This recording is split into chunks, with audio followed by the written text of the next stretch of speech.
ದೇವರಾದ ಯೇಸುಕ್ರಿಸ್ತರ ನಾಮದಲ್ಲಿ ಮತ್ತೊಮ್ಮೆ ಈ ಸಂಚಿಕೆ ಮೂಲಕ ನಿಮ್ಮನ್ನು ಸಂಧಿಸುವುದರಲ್ಲಿ ಬಹಳ ಸಂತೋಷ. ದೇವರ ಬರೋಣದ ಗುರುತುಗಳು, ಅದನ್ನೇ ಬೇಸ್ ಮಾಡಿ ಅದರೊಂದಿಗೆ ಪ್ರವಾದನೆಗಳು ಹೇಗೆ ನಡೆಯುತ್ತಾ ಇದೆ ಎಂಬುದಾಗಿ, ಕಡೆಯ ಕಾಲದಲ್ಲಿ ಯೇಸು ಹೇಳಿದಂಥ ಗುರುತುಗಳು ಹೇಗೆ ನೆರವೇರುತ್ತಾ ಇದೆ ಎಂಬುದಾಗಿ ಹೇಳುವಂಥದ್ದೇ ಈ ನೆನ್ನೆಯ ತನಕ ಕಾರ್ಯಕ್ರಮದ ಉದ್ದೇಶ. ಈಗ ನೀವು ಚೆನ್ನಾಗಿ ಗಮನಿಸುವುದಾದರೆ, ನಾರ್ಮಲ್ ಆಗಿಯೇ ಭೂಮಿಯಲ್ಲಿ 7.1 ಭೂಕಂಪಗಳು ನಡೀತಾ ಇದೆ. ಜಪಾನ್ನಲ್ಲಿ ನಡೆದಂತ ಘೋರ ಕಾರ್ಯವನ್ನು ನೋಡಿರುತ್ತೀರಾ. ಆನಂತರ ವೆನಿನ್ಸುಲಾ, ಇನ್ನು ವೆನಿನ್ಸುಲಾ ಸಮಸ್ಯೆ ಮುಗಿದಿಲ್ಲ ನೋಡಿ. ಆನಂತರವಾಗಿ ಜಪಾನ್ ನಲ್ಲಿ ನಡೆದಿದೆ. ಜಪಾನ್ನೊಂದಿಗೆ ಲೋಕಾದ್ಯಂತ ಹೆಚ್ಚು ಕಮ್ಮಿ ಅನೇಕ ಸ್ಥಳಗಳಲ್ಲಿ ಈ ಭೂಕಂಪವು ವ್ಯಾಪಿಸಿದೆ. 3 ಲಕ್ಷ ಜನರನ್ನು ಇವ್ಯಾಕ್ಯುಯೇಟ್ ಮಾಡುವುದಕ್ಕೆ ಹೇಳಿದ್ದಾರೆ. ಅಂದ್ರೆ ಜಪಾನ್ ಅನ್ನು ಬಿಟ್ಟು ಬೇರೆ ಸ್ಥಳಕ್ಕೆ ಸ್ಥಳಾಂತರಿಸುವುದಕ್ಕೆ ಹೇಳಿದ್ದಾರೆ. ಅಷ್ಟರ ಮಟ್ಟಿಗೆ ಘೋರವಾಗಿ ನಡೆಯುತ್ತಾ ಇದೆ. ಇದು ಒಂದು ಕಡೆ ಭೂಕಂಪ ನಡೆಯುತ್ತಾ ಇದೆ. ಒಂದು ಕಡೆ ನೋಡುವುದಾದರೆ ಎಬೋಲಾ, ಇನ್ನೊಂದು ಕಡೆ ನೋಡುವುದಾದರೆ ಕೊರೋನಾದ ನೆಕ್ಸ್ಟ್ ವೇರಿಯಂಟ್, ಇನ್ನು ಡೆಂಗ್ಯೂನ ನೆಕ್ಸ್ಟ್ ವೇರಿಯಂಟ್. ಈ ರೀತಿಯಾಗಿ ಘೋರವ್ಯಾಧಿಗಳು, ಅನೇಕ ವಿಧವಾದ ಘೋರವ್ಯಾಧಿಗಳು ಅದು ಅಧಿಕವಾಗುತ್ತಾ ಇದೆ. ಇನ್ನೊಂದು ಕಡೆ ನೋಡುವುದಾದ್ರೆ ಜನಕ್ಕೆ ವಿರುದ್ಧವಾಗಿ ಜನರು, ಅಂದ್ರೆ ಜೆನ್ಜಿ ಮಾಡುತ್ತಾ ಇರುವಂತಹ ಹೋರಾಟ, ಹಕ್ಕಿಗೋಸ್ಕರ ಹೋರಾಟ, ವಿದ್ಯಾಭ್ಯಾಸಕ್ಕಾಗಿ ಹೋರಾಟ. ಅದೇ ರೀತಿ ಜನಕ್ಕೆ ವಿರುದ್ಧವಾಗಿ ಜನರು, ರಾಜ್ಯಕ್ಕೆ ವಿರೋಧವಾಗಿ ರಾಜ್ಯರು. ಎಲ್ಲಾ ದೇಶಗಳಲ್ಲೂ ನೋಡುವುದಾದರೆ ಒಂದು ಮುಖ್ಯವಾದ ಹಂತದಲ್ಲಿ ಬಂದು ನಿಂತಿದೆ. ಇದೆಲ್ಲವೂ ಕೂಡ ಸತ್ಯವೇದದಲ್ಲಿ ಹೇಳಲ್ಪಟ್ಟ ಕಡೆಯ ಕಾಲದ ಗುರುತುಗಳು. ಇದರಲ್ಲಿ ಕೆಲವು ಮುಖ್ಯವಾದ ವಿಷಯಗಳನ್ನು ಈ ಕಾರ್ಯಕ್ರಮದಲ್ಲಿ ನಾವು ನೋಡುತ್ತೇವೆ. ಬನ್ನಿ ನಾವು ನೋಡೋಣ. ಮೊದಲನೆಯದಾಗಿ, ಈ ಇಸ್ರಾಯೇಲ್, ಇರಾನ್, US ಯುದ್ಧದ ಬಹಳ ಮುಖ್ಯವಾದ ಹಂತಕ್ಕೆ ಲೋಕವು ಬಂದಿದೆ. ಅದು ಲೋಕ ಏನ್ ಹೇಳುತ್ತಾ ಇದೆ ಅಂದ್ರೆ, ಈಗ ಎಲ್ಲವೂ ಕೂಡ ಒಂದು ಕೇಂದ್ರ ಬಿಂದುಗೆ ಬಂದು ಸೇರಿದೆ ಅಂತ ಹೇಳುತ್ತಿದ್ದಾರೆ. ಏನಂದ್ರೆ, ಉಕ್ರೇನ್ ಅವರು ಇರಾನ್ನ ಒಂದು ಹಡಗನ್ನು ಈಗ ತಾಕಿದ್ದಾರೆ. ಇದಕ್ಕೂ ನೀವು ಹೇಳಿದಂತ ಕೇಂದ್ರ ಬಿಂದುಗೂ ಏನ್ ಸಂಬಂಧ ಅಂತ ಕೇಳುವುದಾದರೆ, ಉಕ್ರೇನ್ ರಷ್ಯಾ ವಾರ್ ಪ್ರತ್ಯೇಕವಾಗಿ ನಡೀತಿತ್ತು, ಇರಾನ್ US ವಾರ್ ಪ್ರತ್ಯೇಕ ನಡೀತಿತ್ತು. ಇದರಲ್ಲಿ ಯುಕ್ರೇನ್ ಡ್ರೋನ್ ಸಹಾಯವನ್ನು ಇರಾನ್ಗೆ ವಿರೋಧವಾಗಿ ಗಲ್ಫ್ ದೇಶಗಳಿಗೆ ಮಾಡುತ್ತಾ ಇತ್ತು. ಇದೆಲ್ಲ ಒಂದು ಕಡೆ ನಡೀತಿತ್ತು. ಇದೆಲ್ಲ ಸೇರಿ ಒಂದು ಯುದ್ಧವಾಗಿ ಎಲ್ಲಿ ಮಾರ್ಪಡುತ್ತಾ ಇದೆ ಅಂದ್ರೆ, ಈಗ ಸಮೀಪದಲ್ಲಿ ಉಕ್ರೇನ್ ಇರಾನ್ನ ಹಡಗನ್ನು ತಾಕಿದೆ. ಕ್ಯಾಸ್ಪಿಯನ್ ಸಿಯಲ್ಲಿ ಆ ಹಡಗು ರಷ್ಯಾ ಕಡೆಗೆ ಹೋಗುತ್ತಾ ಇದೆ. ಆ ಹಡಗಲ್ಲಿ ಆಯುಧಗಳಿದೆ ಎಂಬುದಾಗಿ ಹೇಳಿ, ಅದು ಒಂದು 5 ದೇಶಗಳನ್ನು ವಿಭಾಗಿಸುವಂತ ಸಮುದ್ರ ಭಾಗ. ಅದರಲ್ಲಿ ಇರಾನಿನ ಭಾಗವು, ಸೊ ಆ ಭಾಗದಲ್ಲಿ ಯುಕ್ರೇನ್ ತಾಕಿದೆ.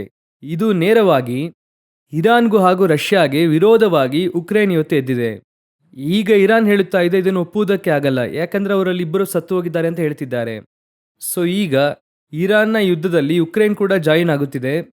ಇರಾನ್ ಬಹಳ ತೀವ್ರವಾಗಿ ತಾಕುವುದಕ್ಕೆ ಆರಂಭಿಸಿದೆ. ಎಲ್ಲಾ ದೇಶವನ್ನು ತೀವ್ರವಾಗಿ ತಾಕಲು ಆರಂಭಿಸಿದೆ. ಒಂದು ಕಡೆ ಹೌತಿಸ್, ಇನ್ನೊಂದು ಕಡೆ ಇರಾನ್. ಈಗ ರಷ್ಯಾ ಕೂಡ ಒಳಗೆ ಜಾಯಿನ್ ಆಗಿದೆ. ರಷ್ಯಾ ಹೇಳಿದಂತ ಲೇಟೆಸ್ಟ್ ಸ್ಟೇಟ್ಮೆಂಟ್ ಏನಂದ್ರೆ, ಅವ್ರು ಏನ್ ಹೇಳಿದ್ದಾರೆ ಅಂದ್ರೆ, ನೀವು ಎದುರು ನೋಡದೇ ಇರುವಂತ ಬಹಳ ಮೋಸಕರವಾದ ಆಯುಧಗಳನ್ನೆಲ್ಲ ಇರಾನ್ ಇಟ್ಟುಕೊಂಡಿದೆ, ನೀವು ಇರಾನ್ಗೆ ಸರೆಂಡರ್ ಆಗುವುದೇ ಒಳ್ಳೆಯದು ಎಂಬುದಾಗಿ US ಅವರಿಗೆ ಹೇಳಿದ್ದಾರೆ. ಅಂದ್ರೆ ಹೇಳಿದ್ದು ಯಾರಂದ್ರೆ, ರಷ್ಯಾದ ಸೈನ್ಯದ ಅಧಿಕಾರಿ ಹೇಳಿದ್ದಾರೆ. ಸೊ ಚೀನಾದ ಬಹಳ ಮುಖ್ಯವಾದಂತ ವಿಮಾನ ಎಲ್ಲ ಇರಾನ್ನಲ್ಲಿ ಲ್ಯಾಂಡ್ ಆಗಿದೆ ಎಂಬುದಾಗಿ ಅಫಿಷಿಯಲ್ ಆಗಿ CIA ಯಲ್ಲಿ ಅಮೆರಿಕ ಹೇಳಿದೆ. ಸೊ 3ನೇ ಮಹಾಯುದ್ಧದ ಸೆಂಟರ್ ಪಾಯಿಂಟ್ ಅಲ್ಲಿ ನಾವು ಇದ್ದೇವೆ. ಈಗ ಇದು ಒಂದು ಹಂತದಲ್ಲಿ ಸ್ಫೋಟವಾಗುವುದಕ್ಕೆ ಆರಂಭವಾಗುತ್ತದೆ. ಅದುವೇ ಘೋರವಾಗಿ ಮುಂದಿನ ಹಂತವಾಗಿ 3ನೇ ಮಹಾಯುದ್ಧವಾಗಿ ಮಾರ್ಪಡಲಿದೆ. HK 38-39 ಅದು ಹಾಗೆ ಅದ್ಭುತವಾಗಿ ನಮ್ಮ ಮುಂದೆ ಫಾರ್ಮ್ ಆಗಿ ನಿಂತಿದೆ. ಇದರ ಅಪ್ಡೇಟ್ಸ್, ಆದರೆ ಅಪ್ಡೇಟ್ಸ್ ಬರುವಷ್ಟರಲ್ಲಿ ಇದು ಎಷ್ಟು ದೂರ ಹೋಗುತ್ತದೆ ಎಂಬುದಾಗಿ ನಮಗೆ ಗೊತ್ತಿಲ್ಲ. ಕರ್ತನ ಚಿತ್ತವಿದ್ದರೆ ನಾವು ಪ್ರಯಾಸ ಪಡುತ್ತೇವೆ. ಏನಂದ್ರೆ, ವಾರಕ್ಕೆ ಒಮ್ಮೆ ಈ ಕಾರ್ಯಕ್ರಮ ತರುವಂತದನ್ನ 2 ಸಾರಿ ಪ್ರಸಾರ ಮಾಡಿದ್ರೆ ಚೆನ್ನಾಗಿರುತ್ತದೆ. ದೇವರ ಚಿತ್ತವಿದ್ದರೆ ಆ ರೀತಿ ಯೋಚನೆ ಮಾಡುತ್ತಾ ಇದ್ದೇವೆ.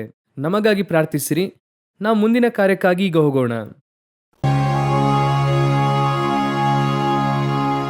ಮುಂದೆ ನಾವು ಒಂದು ಮುಖ್ಯವಾದ ವಿಷಯವನ್ನು ನೋಡಲಿದ್ದೇವೆ. ಏನೆಂದು ಕೇಳುವುದಾದರೆ, ಚೀನಾ ಒಂದು ಬಹಳ ದೊಡ್ಡದಾದ ಆರ್ಟಿಫಿಷಿಯಲ್ ಸನ್, ಕೃತಕ ಸೂರ್ಯವನ್ನು ಕಂಡುಹಿಡಿದಿದ್ದಾರೆ. ಹಾಗಂದ್ರೆ ಏನು ಅಂದ್ರೆ, ಇದು ಯಾತಕ್ಕಾಗಿ ಅಂದರೆ, ಕೃತಕ ಶಕ್ತಿ ಅಂದ್ರೆ ಸುಮಾರು 100 ಡಿಗ್ರಿ ಸೆಲ್ಸಿಯಸ್ ಉಂಟು ಮಾಡುವಂತಹ ಒಂದು ಕೃತಕ ಶಕ್ತಿ. ಇದರಲ್ಲಿ ಏನು ಸ್ಪೆಷಾಲಿಟಿ ಅಂದ್ರೆ, ಅವರು ಹೇಳುವಂತದ್ದು ಏನಂದ್ರೆ, ಸಾಮಾನ್ಯವಾಗಿ ಸೂರ್ಯನಿಂದ ಬರುವಂತದ್ರಲ್ಲಿ ಅನೇಕ ವಿಧವಾದಂತ ವಾಯು ಇರುತ್ತದೆ. ಅಂದ್ರೆ ಹೈಡ್ರೋಜನ್, ನೈಟ್ರೋಜನ್, ಕಾರ್ಬನ್ ಡೈಆಕ್ಸೈಡ್ ಎಲ್ಲ ಇರುತ್ತದೆ ಅಲ್ವಾ. ಇದರಲ್ಲಿ ಸಂಪೂರ್ಣವಾಗಿ ಕಾರ್ಬನ್ ಡೈಆಕ್ಸೈಡ್ ಇಲ್ಲದೆ ಇರುವ ಹಾಗೆ, ಅಂದರೆ ಮನುಷ್ಯನಿಗೆ ಅಂತಹ ವಾಯು ಇರಬಾರದೆನ್ನುವಂಥದ್ದು ಅವರ ಒಂದು ಆಲೋಚನೆ. ಅದರಿಂದ ಇವ್ರು ಏನ್ ಮಾಡುತ್ತಾರೆ ಅಂದ್ರೆ, ಒಂದು ಮ್ಯಾಗ್ನೆಟ್ ಅನ್ನು ಮಾಡಿ ಅದರಲ್ಲಿ ಫ್ಯೂಷನ್ ಮಾಡಿ ಅದರಿಂದ ಬರುವಂತಹ ಪ್ಲಾಸ್ಮಾ ಎಂದು ಹೇಳುತ್ತಾರೆ. ಇದನ್ನಿಟ್ಟು ಅವ್ರು ಏನ್ ಮಾಡುತ್ತಾರೆ ಅಂದ್ರೆ, ಒಂದು ಆರ್ಟಿಫಿಷಿಯಲ್ ಒಂದು ಎನರ್ಜಿಯನ್ನು ಉಂಟು ಮಾಡಿ ಅದನ್ನು ಎಲೆಕ್ಟ್ರಿಸಿಟಿ ಎಲ್ಲದಕ್ಕೂ ಅವ್ರು ಮಾಡುತ್ತಿದ್ದಾರೆ. ಸೊ ಇದರಲ್ಲಿ ನಮಗೇನಿದೆ ಅಂದರೆ, ಇದೊಂದು ಟೆಕ್ನಾಲಜಿ ತಾನೆ, ವಿಜ್ಞಾನದ ಕಂಡುಹಿಡಿಯುವಿಕೆ ತಾನೆ. ಲೋಕದಲ್ಲೇ ಫಸ್ಟ್ ಚೈನಾ ಮಾಡ್ತಿದ್ಯಲ್ಲ, ಅದು ಮನುಷ್ಯನ ಬಹಳ ಮುಖ್ಯವಾದಂತ ಕಂಡುಹಿಡಿಯುವಿಕೆ ಎಂದು ಹೇಳುತ್ತಿದ್ದಾರೆ. ನಾವು ಯಾವಾಗಲೂ ಇದನ್ನು ಬಿಬ್ಲಿಕಲ್ ಆಗಿ ನೋಡುತ್ತೇವೆ ಅಂತ ಇಟ್ಕೊಳ್ಳಿ. ಇದಕ್ಕೂ ಮುಂಚೆ ಜರ್ಮನಿ ಈ ರೀತಿಯಾಗಿ ಒಂದನ್ನು ಮಾಡಿದ್ರು, ಅದಕ್ಕೂ ಮುನ್ನ ಚೀನಾ ಆರಂಭಿಸಿತು, ಆಮೇಲೆ ಜರ್ಮನಿ ಮಾಡಿದ್ರು, ಈಗ ಇವರು ಇದನ್ನು ಮಾಡಿ ಸಕ್ಸಸ್ ಆಗಿ ಈಗ 2030ರಲ್ಲಿ ಒಂದು ಕೃತಕ ಎನರ್ಜಿ ನಮಗೆ ತರುವುದಕ್ಕೆ ಅವರೆಲ್ಲ ಕಾರ್ಯ ಮಾಡುತ್ತಿದ್ದಾರೆ ಅಂತ ಹೇಳುತ್ತಿದ್ದಾರೆ. ಸರಿ, ಇದರಲ್ಲಿ ಏನಾದ್ರೂ ತಪ್ಪಿದೆಯಾ ಅಂತ ಕೇಳೋದಾದ್ರೆ, ಯೆರೆಮೀಯ 33:20ರಲ್ಲಿ ದೇವರು ಹೇಳುತ್ತಾರೆ, ಹಗಲಿಗೂ ಇರುಳಿಗೂ ನಾನು ಮಾಡಿದಂತ ನಿಬಂಧನೆಗಳನ್ನು ಮಾರ್ಪಡಿಸಬಾರದೆಂದು ಹೇಳುತ್ತಾರೆ. ಚೆನ್ನಾಗಿ ಗಮನಿಸಿರಿ, ಈ ವಾಕ್ಯ 2300 2500 ವರ್ಷಗಳಿಂದ ಹೇಳಲ್ಪಟ್ಟಂತ ಪ್ರವಾದನೆ. ಮಾರ್ಪಡಿಸಬಾರದೆಂದು ಹೇಳುತ್ತಾರೆ. ಬೈಬಲ್ನ ಪೂರ್ಣವಾಗಿ ನೀವು ನೋಡುವುದಾದ್ರೆ ಸಾಯಂಕಾಲವು ಪ್ರಾತಃ ಕಾಲವೂ ಆಗಿ ಮೊದಲನೇ ದಿನವಾಯಿತು. ದೇವರೇನ್ ಮಾಡುತ್ತಾರೆ, ಬೆಳಕನ್ನು ಇರುಳನ್ನು ಉಂಟು ಮಾಡಿದ್ದಾರೆ ಎಂಬುದಾಗಿ ಮೊದಲನೇ ಅಧ್ಯಾಯದಲ್ಲಿ ನೋಡುತ್ತೇವೆ. ಅದಾದ ನಂತರವಾಗಿ ನೋಹನ ಕಾಲದಲ್ಲಿ ಋತುವನ್ನು, ಕಾಲಮಾನ, ಹವಾಮಾನ ಇದೆಲ್ಲವನ್ನು ಮಾಡುತ್ತಾರೆ ಅಂತ ನೋಡುತ್ತೇವೆ. ಈಗ ಇವರು ಹೇಳುತ್ತಾ ಇರುವಂತ ಆರ್ಟಿಫಿಷಿಯಲ್ ಸನ್ ಏನ್ ಮಾಡುತ್ತದೆ ಅಂದ್ರೆ, ಈಗಾಗಲೇ ಅವರು ಬರೆದಂತ ಆರ್ಟಿಕಲ್ ಏನ್ ಹೇಳಿದ್ರು ಅಂದ್ರೆ, ರಾತ್ರಿಯಲ್ಲಿ ಬೆಳಕು ಕೊಡುವಂತೆ. ಈಗ ನಮಗೆ 24 ಅವರ್ಸ್ ಇದೆಯಲ್ಲ, ಆ 24 ಅವರ್ಸ್ ಅಲ್ಲಿ ಮ್ಯಾಕ್ಸಿಮಮ್ 8 to 10 ಅವರ್ಸ್ ನೈಟ್ ಅಲ್ಲಿ ವೇಸ್ಟ್ ಮಾಡುತ್ತಾ ಇದ್ದೇವೆ, ಅದನ್ನು ಯೂಸ್ ಮಾಡೋದಕ್ಕೆ ಆಗುತ್ತಿಲ್ಲ ಎಂಬುದಾಗಿ ಅವರು ಹೇಳುತ್ತಿದ್ದಾರೆ. ಆದ್ದರಿಂದ ಇದನ್ನು ರಾತ್ರಿಯ ವೇಳೆಯಲ್ಲಿ ಆರ್ಟಿಫಿಷಿಯಲ್ ಸನ್ ಆಗಿ ಇಟ್ಟರೆ ರಾತ್ರಿ ಕೂಡ ಕೆಲಸ ಮಾಡಬಹುದು. ಅಂದ್ರೆ ನಮಗೆ ರಾತ್ರಿ ಸೂರ್ಯ ಇಲ್ಲದೆ ಇರುವುದರಿಂದ ಆ ಎನರ್ಜಿ ಸಿಗುತ್ತಿಲ್ಲ ಎಂಬುದಾಗಿ ಅವರು ಹೇಳುತ್ತಿದ್ದಾರೆ. ಆಕ್ಚುಲ್ ಆಗಿ ಗಾಡು ಮನುಷ್ಯನ ಅವಶ್ಯಕತೆಗಾಗಿ ಇದೆಲ್ಲ ನಿರ್ಮಿಸಿದ್ರು ಎಂಬುದಾಗಿ ನೋಡುತ್ತೇವೆ. ಮರ, ಗಿಡ, ಸೂರ್ಯ, ಚಂದ್ರ, ನಕ್ಷತ್ರ, ಸಮುದ್ರ, ಅದರೊಳಗಿರುವಂತಹ ಮೀನುಗಳು, ಪಕ್ಷಿಗಳು ಎಲ್ಲವೂ ಮನುಷ್ಯನಿಗಾಗಿ ಉಂಟು ಮಾಡಲ್ಪಟ್ಟದ್ದು. ಆದ್ರೆ ಇದೆಲ್ಲ ಮನುಷ್ಯನ ಒಳ್ಳೆಯದಕ್ಕೋಸ್ಕರವಾಗಿ ಉಂಟು ಮಾಡಿದ್ದು. ದೇವರು ಒಳ್ಳೆಯದೆಂದು ಕಂಡರು. ಈಗ ಮನುಷ್ಯನು ಕಂಡುಹಿಡಿಯುವಂತದ್ರಲ್ಲಿ ಒಳ್ಳೆಯದು ಕೆಟ್ಟದಿರುತ್ತದೆ. ನಾವು ಅದನ್ನು ವಾಕ್ಯದಿಂದ ನೋಡಿದ್ದೇವೆ. ಈಗ ಇದರಲ್ಲಿ ಒಂದು ದೊಡ್ಡ ಕೇಡು ಉಂಟಾಗಲಿದೆ. ಏನಂದ್ರೆ, ಮೊದಲನೇದಾಗಿ ವಾಕ್ಯದ ಪ್ರಕಾರವಾಗಿ ಈ ರೀತಿ ಹಗಲಿರುಳನ್ನು ಅವರು ಮಾರ್ಪಡಿಸುತ್ತಿದ್ದಾರೆ. ಈಗಾಗಲೇ ಮನುಷ್ಯ ರಾತ್ರಿಯಲ್ಲಿ ಕೆಲಸ ಮಾಡಲು ಆರಂಭಿಸಿ, ಕೀರ್ತನೆ 104ನೇ ಅಧ್ಯಾಯದ ಪ್ರಕಾರವಾಗಿ ಮನುಷ್ಯ ರಾತ್ರಿ ಕೆಲಸ ಮಾಡುವಾಗ ಮೃಗದ ಸ್ವಭಾವವುಳ್ಳವನಾಗಿ, ನೀವು ನೋಡಿ ರಾತ್ರಿ ಕೆಲಸ ಮಾಡುವವರಲ್ಲಿ ಸ್ಟ್ರೆಸ್ಸು, ಕೋಪ, ಡಿಪ್ರೆಷನ್ ಯಾಕೆ ಬರುತ್ತದೆ ಅಂದ್ರೆ, ಆ ಸಮಯದಲ್ಲಿ ಅವರು ಕೆಲಸ ಮಾಡಬಾರದು, ಬೇರೆ ಮಾರ್ಗವಿಲ್ಲ. ಭೂಮಿ ಇವತ್ತು ಕ್ರಮ ತಪ್ಪಿ ಹೋಗಿದೆ. ಈಗ 24 ಅವರ್ಸ್ ಆಗಿದೆ. ಈಗ ಏನಾಗುತ್ತಾ ಇದೆ ಅಂದ್ರೆ, ಅದು ಉಚ್ಚಘಟ್ಟಕ್ಕೆ ತಲುಪುತ್ತಾ ಇದೆ. ಇದೊಂದು ಮೀರುವಿಕೆ. ಕರ್ತನು ಚಳಿಗಾಲ, ಬೇಸಿಗೆಗಾಲ ಎಲ್ಲ ಒಂದರ ನಂತರ ಒಂದು ಬರುತ್ತದಂತೆ ಹೇಳಿದ್ದಾರೆ. ಈಗ ಇವರು ಮಾಡಿದಂತ ಕೆಲಸ ಸಮೀಪದಲ್ಲಿ ದುಬೈಲು ನೋಡುವುದಾದ್ರೆ ಮಿತಿಮೀರಿ ಪ್ರವಾಹ. ಏನು ಕಾರಣ ಅಂತ ನೋಡೋದಾದ್ರೆ, ಕೃತಕ ಮಳೆ ಉಂಟು ಮಾಡಿದ್ದಕ್ಕೆ ಅವರು ಮಾಡಿದ ಕಾರ್ಯ ಎಂಬುದಾಗಿ ನಾವು ನೋಡುತ್ತೇವೆ. ಇದೇ ರೀತಿ ಮನುಷ್ಯ ಕೃತಕವಾಗಿ ಏನೇನ್ ಮಾಡಿದ್ರು ಕೂಡ ಅದಾದ ನಂತರವಾಗಿ ಒಂದು ಪರಿಣಾಮವನ್ನು ಸಂಧಿಸಬೇಕಾಗುತ್ತದೆ. ಅದನ್ನು ಕಂಡುಹಿಡಿಯುವಾಗ ಅದರಲ್ಲಿರುವಂತಹ ಒಳ್ಳೆಯದನ್ನೇ ಮಾತಾಡುತ್ತಾರೆ, ಆ ನಂತರವಾಗಿ ಅದರಲ್ಲಿರುವಂತಹ ಕೆಟ್ಟದ್ದು ಪ್ರಕಟವಾಗುತ್ತದೆ. ಈಗ ಆರ್ಟಿಫಿಷಿಯಲ್ ಸನ್ ದೊಡ್ಡ ಒಂದು ಕೇಡನ್ನು ಉಂಟು ಮಾಡಲಿದೆ. ನಂತರ ನಮಗೆ ಅದು ಗೊತ್ತಾಗುತ್ತದೆ. ಕಾರ್ಬನ್ ಡೈಆಕ್ಸೈಡ್ ಅವಶ್ಯವಿಲ್ಲ ಅಂತ ಕೇಳೋದಾದ್ರೆ ಅದು ನಮಗೆ ಅವಶ್ಯ. ಮರ ಗಿಡಗಳಿಗೆ ಅದು ಅವಶ್ಯವಾಗಿದೆ. ಮನುಷ್ಯನಿಗೆ ಈಗ ಆಕ್ಸಿಜನ್ ಬೇಕಂದ್ರೆ ಅದಕ್ಕೆ ಕಾರ್ಬನ್ ಡೈಆಕ್ಸೈಡ್ ಬೇಕು. ದೇವರು ಆ ರೀತಿಯಾಗಿ ಏರ್ಪಡಿಸಿದ್ದಾರೆ. ನಾವು ಸಾಮಾನ್ಯವಾಗಿ 5ನೇ 6ನೇ ಕ್ಲಾಸ್ ಅಲ್ಲಿ ಓದ್ಬೇಕಾದ್ರೆ ಹೇಳಿಕೊಟ್ಟ ಪಾಠ ಇದು. ಈಗ ಕಾರ್ಬನ್ ಡೈಆಕ್ಸೈಡ್ ಬೇಕಾಗಿಲ್ಲ ಎಂಬುದಾಗಿ ತೀರ್ಮಾನ ಮಾಡುವಾಗ ಏನಾಗುತ್ತದೆ ನೋಡಿ. ನಮಗೆ ಯಾವಾಗಲೂ ದೇವರು ಎಲ್ಲವನ್ನು ಒಳ್ಳೆಯದಕ್ಕಾಗಿ ಇಟ್ಟಿದ್ದಾರೆ. ನಾವೇನ್ ಮಾಡುತ್ತೇವೆ, ದೇಹದಲ್ಲಿ ಕೊಬ್ಬಿರಬಾರದು ಎಂಬುದಾಗಿ ಹೇಳಿ ಇಡೀ ಕೊಬ್ಬನ್ನು ದೇಹದಿಂದ ತೆಗೆಯುವುದಕ್ಕೆ ಪ್ರಾರಂಭಿಸುತ್ತೇವೆ. 100% ಎಂಬುದಾಗಿ ಹೇಳುತ್ತಾರೆ. ಒಂದು ದಿನ ಕೊಬ್ಬಿಲ್ಲದೆ ಇದ್ದರೆ ನಮ್ಮ ದೇಹ ಏನಾಗುತ್ತದೆ ಅಂತ ಗೊತ್ತಾಗುತ್ತದೆ. ಅವಶ್ಯಕತೆಗೆ ತಕ್ಕ ಹಾಗೆ ಕೊಬ್ಬು ಎಲ್ಲವೂ ಬೇಕು, ಮಿತಿಮೀರಿ ಇರಬಾರದು. ನಾವು ಕೆಲವು ಸಮಯದಲ್ಲಿ ಅದನ್ನು ಕಡಿಮೆ ಮಾಡುತ್ತೇವೆ ಅಂತ ಹೇಳಿ ಸಂಪೂರ್ಣವಾಗಿ ಇಲ್ಲದೆ ಮಾಡುವಾಗ ಸಮಸ್ಯೆ ಬರುತ್ತದೆ. ಅದೇ ರೀತಿ ಇವರು ಮಾಡುತ್ತಾ ಇರುವಂತದ್ದು ರಾತ್ರಿ ಇಲ್ಲದೆ ಇರುವಾಗೆ ಮಾಡಬೇಕು, ಮನುಷ್ಯ ಎನರ್ಜಿ ಅಧಿಕವಾಗಿ ತೆಗೆದುಕೊಳ್ಳಬೇಕು ಅಂತ. ಸೂರ್ಯನಿಗಿಂತ ಅಧಿಕವಾದ ಎನರ್ಜಿ ಅಂತ ಹೇಳುತ್ತಿದ್ದಾರೆ. ಯಾವತ್ತೂ ಕೂಡ ದೇವರ ಸೃಷ್ಟಿಗಿಂತ ಅಧಿಕವಾಗಿ ಇವರಿಂದ ಮಾಡೋಕೆ ಆಗಲ್ಲ. ಕಡೆಯದಾಗಿ ಇನ್ನೊಂದು ಕಾರ್ಯ ನೋಡಲಿದ್ದೇವೆ, ಅದನ್ನು ಪ್ರಾರ್ಥನಾ ಮನವಿಯಾಗಿ ನೋಡಲಿದ್ದೇವೆ. ಈಗ ಅಮೆರಿಕಾದಲ್ಲಿ ಮ್ಯಾರಿಜುವಾನಾ ಎಂಬುದಾಗಿ ಹೇಳುವಂತಹ ಒಂದು ಡ್ರಗ್ಸ್ ಅಂದರೆ ನಮ್ಮೆಲ್ಲರಿಗೂ ಕೂಡ ಗೊತ್ತು. ಡ್ರಗ್ಸ್ ಎನ್ನುವಂಥದ್ದು ಔಷಧಿ ಎಲ್ಲದಕ್ಕೂ ಕೂಡ ಯೂಸ್ ಮಾಡುವಂತ ಒಂದು ಕಾರ್ಯವೇ. ಆದರೆ ಯಾವುದೇ ಒಂದನ್ನು ಕೂಡ ಅದನ್ನು ಪ್ರತ್ಯೇಕಿಸಿ ಅದನ್ನು ತಪ್ಪಾದಂತ ವಿಷಯಕ್ಕೆ ಯೂಸ್ ಮಾಡುವಾಗ ಅದು ತಪ್ಪಾಗಿ ಮಾರ್ಪಡುತ್ತದೆ ಅಲ್ವಾ. ಆಲ್ಕೋಹಾಲ್ ಎನ್ನುವಂಥದ್ದು ನಮ್ಮ ದೇಹದಲ್ಲಿ ಬೇಕಾದಷ್ಟು ಇದೆ. ನಾವು ತಿನ್ನುವಂತ ಆಹಾರದಲ್ಲಿ ನಿರ್ದಿಷ್ಟ ಅಳತೆಯಲ್ಲಿ ಆಲ್ಕೋಹಾಲ್ ಇರುತ್ತದೆ. ಅದನ್ನು ಪ್ರತ್ಯೇಕವಾಗಿ ತೆಗೆದು ಬೋಧೆಗಾಗಿ, ಒಂದು ಸಂತೋಷಕ್ಕಾಗಿ ಅಥವಾ ಉದ್ವೇಗಕ್ಕಾಗಿ ಮಾಡುತ್ತಾನೆ ಅಂದ್ರೆ ಅದು ಪಾಪವಾಗಿ ಮಾರ್ಪಡುತ್ತದೆ. ಇದು ಎಲ್ಲದಕ್ಕೂ ಕೂಡ ಅನ್ವಯಿಸುತ್ತದೆ. ಈಗ ಏನ್ ಮಾಡುತ್ತಾರೆ ಅಂದ್ರೆ, ಅಮೆರಿಕಾದಲ್ಲೊಂದು ಸರ್ವೆ ಮಾಡಿದ್ದಾರೆ. ಆ ಸರ್ವೆ ಏನ್ ಹೇಳುತ್ತದೆ ಅಂದ್ರೆ, ಈ ಮ್ಯಾರಿಜುವಾನಾ ಎನ್ನುವಂತಹ ಡ್ರಗ್ ಅನ್ನು ಹೆಚ್ಚು ಕಮ್ಮಿ 21.4 ಮಿಲಿಯನ್ ಜನರು ರಿಪೋರ್ಟೆಡ್ ಡೈಲಿ, ಅಂದ್ರೆ ಡೈಲಿ ಅದನ್ನು ತೆಗೆದುಕೊಳ್ಳುತ್ತಿದ್ದಾರಂತೆ.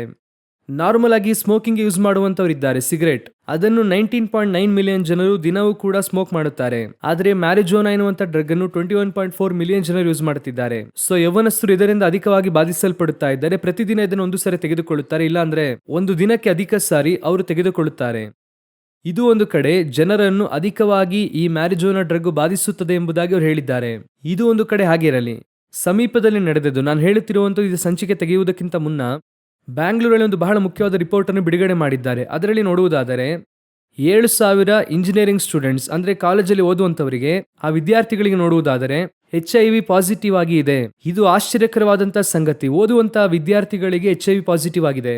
ಇದು ಒಂದು ಕಡೆ ಇದೆ. ನೀವೀಗ ಗಮನಿಸುವುದಾದ್ರೆ ಕೇರಳ ಹಾಗೂ ತಮಿಳುನಾಡು ಸೇರಿ ಡ್ರಗ್ಸ್ ಅನ್ನು ತಡೆಗಟ್ಟುವುದಕ್ಕೆ ಬಹಳ ಮುಖ್ಯತ್ವವನ್ನು ಕೊಟ್ಟು ಯೌವನಸ್ಥರನ್ನು ಸಂರಕ್ಷಿಸುವುದಕ್ಕೆ ಒಂದು ಕಠಿಣ ಕ್ರಮ ತೆಗೆದುಕೊಳ್ಳುತ್ತಿದ್ದಾರೆ. ಹಾಗಂದ್ರೆ ಇಲ್ಲಿ ಇದು ಈಗಾಗಲೇ ಅಧಿಕವಾಗಿ ಒಕ್ಕುಬಳಿಕೆಯಲ್ಲಿದೆ. ಒಂದು ಕಾಲಘಟ್ಟದಲ್ಲಿ ತಮಿಳುನಾಡು ಅಧಿಕ ಡ್ರಗ್ಸ್ ಉಳ್ಳಂತ ಪಟ್ಟಣವಾಗಿತ್ತು. ಈಗ ಇಲ್ಲಿ ಈಗಾಗಲೇ ಮಾದಕ ವಸ್ತುಗಳೆಲ್ಲವೂ ಕೂಡ ಉಚ್ಚಘಟ್ಟದಲ್ಲಿದೆ. ಅಷ್ಟು ಸಾಕಾಗದೆ ಈಗ ಡ್ರಗ್ಸ್ ಇದೆ. ಈಗ HIV ಪಾಸಿಟಿವ್, ಇನ್ನೊಂದು ಕಡೆ ಮ್ಯಾರಿಜೋನಾ. ಈಗ ಲೋಕದಾದ್ಯಂತ ನೋಡ್ರಿ, ನಿರ್ದಿಷ್ಟವಾಗಿ ಯೌವನಸ್ಥರನ್ನೇ ಗುರಿ ಮಾಡಿಟ್ಟುಕೊಂಡು ಅವರನ್ನು ಅಳಿಸುವಂತ ಒಂದು ಕಾರ್ಯಗಳು ನಡೀತಾ ಇದೆ. ಇದನ್ನೊಂದು ಪ್ರಾರ್ಥನಾ ಮನವಿಯಾಗಿ ಹೇಳಿ ಮುಗಿಸಲು ಬಯಸ್ತೇನೆ. ಅಂದರೆ ನಮಗೆ ಗೊತ್ತಿಲ್ಲ, ನಮ್ಮ ಮಕ್ಕಳು ಹೋಗುತ್ತಾರೆ ಬರುತ್ತಾರೆ, ಆದ್ರೆ ಇವತ್ತು ಹೆತ್ತವರಿಗೆ ತಿಳಿಯದೆ ಹೇಗೆ ಪಾಪ ಮಾಡುವುದು ಎನ್ನುವಂಥದ್ದೇ ದೊಡ್ಡ ವಿಷಯವಾಗಿದೆ. ಅಂದರೆ ಸ್ಕೂಲಲ್ಲಾಗಿರಲಿ, ಕಾಲೇಜಲ್ಲಾಗಿರಲಿ, ಅಷ್ಟೇ ಯಾಕೆ ಶಾಲೆಯಲ್ಲಿಯೇ ನಾವು ಸ್ಕೂಲಲ್ಲಿದ್ದಾಗ ನಾವು ಮಾಡಿದಂಥ ತಪ್ಪುಗಳೆಲ್ಲ ಇವತ್ತಿನ ಕಾಲಘಟ್ಟದಲ್ಲಿ ಅದು ತಪ್ಪೇ ಅಲ್ಲ, ಅಷ್ಟರ ಮಟ್ಟಿಗೆ ಅದು ಸರ್ವೇ ಸಾಧಾರಣ. ಆದರೆ ಇಂದಿನ ಪರಿಸ್ಥಿತಿ ನೀವು ನೋಡುವುದಾದ್ರೆ ಬಹಳ ಕ್ರೂರವಾಗಿ ಇದೆ. ಒಂದು ದೇಶವನ್ನು ಹೇಳುವುದಕ್ಕೆ ನಾನು ಬಯಸ್ತಿಲ್ಲ, ಆ ದೇಶದಲ್ಲಿ ತೆಗೆದು ನೋಡುವಾಗ ಶಾಲೆಯಲ್ಲಿ ಓದುತ್ತಾ ಇರುವಂಥ ಎಷ್ಟೋ ಹೆಣ್ಣು ಮಕ್ಕಳು ಗರ್ಭಧರಿಸಿದ್ದಾರೆ ಎಂಬುದಾಗಿ ನೋಡುತ್ತೇವೆ. ಹಾಗಾದರೆ ಎಷ್ಟು ಮೋಸಕರವಾದಂತಹ ಹಂತಕ್ಕೆ ಇವತ್ತು ಲೋಕವು ಹೋಗುತ್ತಾ ಇದೆ. ನಾಶನಕ್ಕೂ ಮುನ್ನ ಭೂಮಿ ಕ್ರಮ ತಪ್ಪಿ ಹೋಗುತ್ತದೆ ಎಂಬುದಾಗಿ ನಾವು ನೋಡುತ್ತೇವೆ.